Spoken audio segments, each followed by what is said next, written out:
Let me talk about something that's been controversial, but I kind of got a weird take on it that I believe is just logical and right.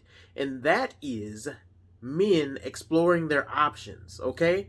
Kevin Samuels coined the term men exploring their options. Let's call it what it is, cheating. When men go out and cheat. Now, what's made that kind of controversial is what I talked about last week when I said the problem with modern women and society. These are the facts.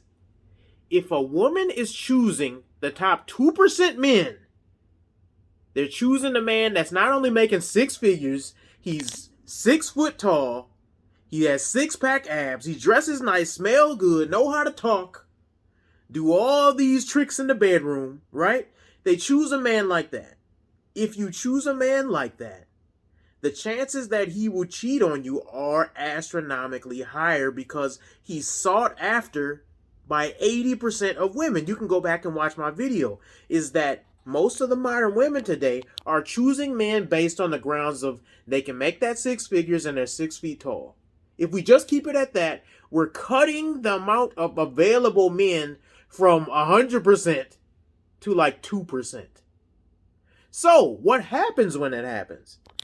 That means these 2% of men have pretty much 90% of the pool of women to choose from at any given time. Meaning women are falling over themselves to get to this type of man. He goes out, women are trying to game him. He don't got to game them because he's the one that's sought after. He is the prize at that point. Can you imagine what that does to a man? Let me give you a biblical example. Look at David. Look at Solomon. These were men who were warriors. They were great in stature. They also had multiple wives and multiple concubines. What does that tell us about the nature of man? That man, if left to their own devices, will choose to cheat and be unfaithful. Now, what does that mean? That Christian men all cheat? Even Christian men cheat, I should say? No. What it means is that marriage was created by God to keep things in line. So that when you marry your one woman and she marries you, God meant it for you to be with her. The two become one flesh, right? So marriage was meant to save average men and average women. And I'll explain that. Because the Bible knows our sinful nature. The Bible knows that if men were left to their own devices, we would sleep around with as many women as possible. So in order for us to please God and do things correctly, he said, you choose one woman. You ain't gonna be sleeping around with every little skirt and every fine chick you find out here, right? With women, the Bible knows their sinful nature. That if left to their own devices, they gonna go for the top percent man that's making the best amount of money as possible, regardless of his character. So he set up marriage so he could say, hey, you're not going to be jumping around to the man that's the best and not looking at his character. You going to marry a man with great character, the things that I value, and you stay with him. You don't divorce him and take all his money. We've set up something we'll call marriage that's supposed to be lasting forever. Marriage is supposed to protect our society. And instead of that, what you see now is a deterioration of our society because people have not valued the things that God has valued. When they value the things God has valued, people stay married for a lifetime. There was none of this divorce for irreconcilable differences crap. That stuff is horse crap. Horse crap. That stuff was unheard of. If you were a divorced woman back in the day, 50, 60, 70 years ago, it was a shame for you to be that. And as so for a man, if you were running around, sleeping around with every woman in the town, you were shamed for doing that. Now, let's talk about what's going on.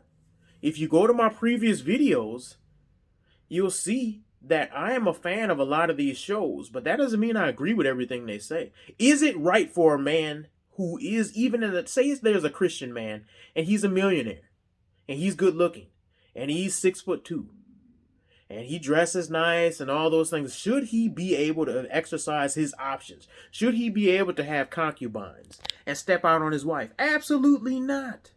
But I'll tell you this, women, if you don't want that type of man, go for a man with character instead of going for a man for what he has. Because I tell people all the time, a man who has everything, looks, money, he's sexually appealing to women. If you think that man, without the nature, without God indwelling inside of him, is going to have godly attributes of being faithful to you, you are sadly mistaken, and you don't know the average man's character. The average man's character is to be sexually promiscuous. We have to say no to that every day. Every man that has any sort of value, every man that has any sort of good look who ain't ugly as sin, will be able to go out there and tell you it is a struggle to say no to all these promiscuous women out there. It's a struggle. So, if you're not choosing a man on Christian godly character, you can expect him to cheat. And guess what? Even men with godly character struggle with the same thing. So it's up to you to vet men correctly. It's up to you to go to your father and say, hey, is this man, do you see flaws in his character? Before I choose to even date him, do you see flaws? Let's meet him. Let's talk to him. Bring him to the elders of the church. Let them discern. And men, when you see a woman, before you get punked out of all your money, before she go and leave you and divorce you like Brittany Renner and take all your stuff, stop being so indwelled, stop being so taken over and put in hallucination by her looks. Bring her before the men of the church and say, does she have good character? Do you see any flaws in this? Should I be pursuing this type of woman? That's how we stop that. God made marriage not to lock us down and be a ball and chain. He made it to protect us. And because people don't believe in God anymore, they don't believe in marriage anymore, and that's why society is crumbling.